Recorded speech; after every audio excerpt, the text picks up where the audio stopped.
A ver, ¿alguna vez nos hemos parado a pensar en cómo funciona de verdad la maquinaria del Estado?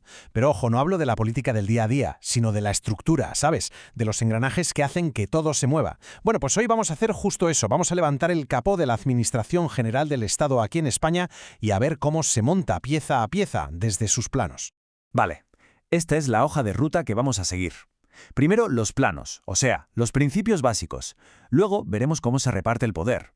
Después, las piezas principales de la estructura. Nos meteremos de lleno en un ministerio para ver cómo funciona por dentro y para terminar cómo se despliega todo esto por el país. Vamos al lío. Venga, pues empezamos por el principio, por los cimientos. Toda gran construcción, y esta lo es, necesita un buen plano.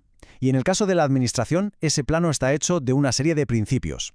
Digamos que son las reglas de oro que marcan cómo debe funcionar cada pieza. Claro, para que esta máquina enorme funcione como un reloj, se apoya en varias ideas clave. Tiene que ser eficaz, por supuesto, y tener una jerarquía muy clara, de arriba a abajo. Pero a la vez, y aquí viene lo interesante, tiene que saber cómo repartir el juego, cómo distribuir el poder. Y para eso están la descentralización y la desconcentración, que ahora veremos. Y por encima de todo, coordinación. Sin eso, nada funcionaría. Estos principios son básicamente su ADN. Y ojo que entre estos principios de diseño hay uno muy específico y muy importante hoy en día. Hablamos de equilibrio. La ley es súper clara. En los nombramientos de altos cargos tiene que haber una presencia equilibrada. ¿Qué significa esto? Pues que ningún género puede ocupar más del 60% de los puestos, ni menos del 40%. Es una regla para intentar garantizar que la cúpula del poder sea más representativa. Vale, ya tenemos los principios. Ahora viene una parte crucial para entender cómo se mueve el poder dentro de esta estructura. Y aquí entran dos palabras que suenan parecido y que mucha gente confunde, pero que son la clave de todo: descentralización y desconcentración. La pregunta del millón es: ¿cómo se reparte la autoridad en esta máquina tan grande? ¿Cómo se consigue que las decisiones se tomen donde se tienen que tomar? Pues venga, vamos a desgranar esa diferencia fundamental entre descentralizar y desconcentrar. Vamos primero con la descentralización. Aquí la palabra con la que hay que quedarse es distinta. ¿Qué significa? Pues que se transfiere una competencia, o sea, una responsabilidad, a otra entidad pública que es eso, distinta, separada.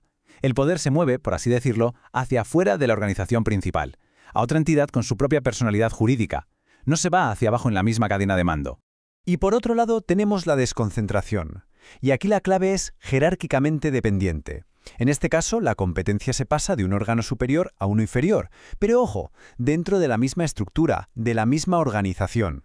El poder se mueve hacia abajo por la cadena de mando, no sale de casa, por así decirlo. Así que para que quede súper claro, descentralizar es pasar el testigo a una entidad separada. Desconcentrar es pasárselo a alguien de tu mismo equipo, a un órgano subordinado. Parece un matiz, ¿verdad? Pues es una diferencia fundamental para entender quién es responsable de qué. Perfecto.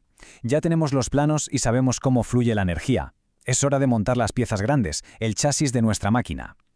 La Administración General del Estado se sostiene básicamente sobre tres grandes pilares. Ya aquí los tenemos. Por un lado, la organización central, que es como el cerebro, el centro de operaciones. Luego, la organización territorial, que son los brazos y las piernas que llegan a todo el país. Y finalmente, la organización en el exterior, que es la cara visible fuera de nuestras fronteras. Hoy nos vamos a centrar sobre todo en las dos primeras, empezando por el cerebro de la operación. Venga, pues nos metemos de lleno en el corazón de la organización central. Vamos a hacer como si abriéramos la carcasa de un ministerio para ver bien los engranajes, para entender esa jerarquía de la que hablábamos y ver quién es quién, desde el jefe hasta la base. Y lo que vemos es una pirámide perfecta, súper clara. Arriba del todo, en la cúspide, están los que se llaman órganos superiores: el ministro o la ministra y los secretarios o secretarias de Estado. Y justo por debajo viene el equipo directivo, los órganos directivos, el subsecretario, los directores generales y en la base de este nivel los subdirectores generales. Como se ve, la jerarquía está marcadísima.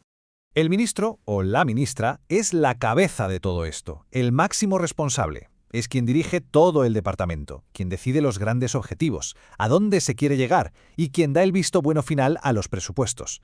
Vamos, que es el capitán o la capitana del barco, sin duda. Justo un escalón por debajo está la figura del secretario o secretaria de Estado. A ver, si el ministro es quien diseña la estrategia, el secretario de Estado es quien la ejecuta sobre el terreno. Su trabajo es coger las ideas del gobierno y hacerlas realidad en un sector muy específico. Y luego tenemos al subsecretario o subsecretaria. Esta figura es como el director de operaciones del ministerio. Su misión es que todo funcione por dentro como un reloj. Se encarga de los servicios comunes. ¿Y qué es eso? Pues el personal, la pasta, los temas legales, todo lo que hace falta para que el resto del ministerio pueda hacer su trabajo. Vale, ya hemos visto el motor central.